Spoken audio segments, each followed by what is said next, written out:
चंद्रपूर जिल्ह्यातील सिंदेवाही तालुक्यात डीजेचे साहित्य चोरणाऱ्या 5 चोरट्यांना स्थानिक गुन्हे शाखा आणि सिंदेवाही पोलिसांनी संयुक्तरित्या कारवाई करून अटक केली असून त्यांच्याकडून 1.5 लाखांचा मुद्देमाल हस्तगत केला आहे। शुभम पुरुषोत्तम नागोसे, लोकेश देविदास नागापुरे, हर्षद प्रमोद झोळे, पारस प्रभाकर लिंगलवार, स्वप्नील कृष्णा बोरकर असे अटक केलेल्या आरोपींची नावे आहेत।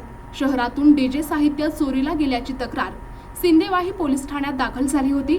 पोलिसांनी डीजे साहित्यासह 1.5 लाखांचा मुद्देमाल तसेच गुन्ह्यातील वाहन पोलिसांनी जप्त केले असून आरोपींविरुद्ध गुन्हा दाखल करण्यात आला आहे।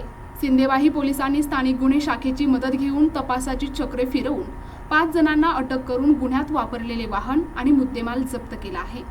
ही कारवाई पोलीस अधीक्षक मुमक्का सुदर्शन, अप्पर पोलीस अधीक्षक रीना जनबद्धू यांच्या मार्गदर्शनात स्थानिक गुन्हे शाखेचे पोलीस निरीक्षक अमोल काचोरे, सिंदेवाही पोलीस स्टेशनचे ठाणेदार विजय राठोड यांच्या संयुक्त नेतृत्वात पीएसआय संतोष निंभोरकर, पीएसआय सागर महल्ले, पीएसआय प्रेमनाथ ठवकर, जयंत चुनारकर, नारायण एग्गेवार, रितेश महात्मे, गणेश भोयर, प्रदीप मडावी, दिनेश अराडे यांनी केली आहे।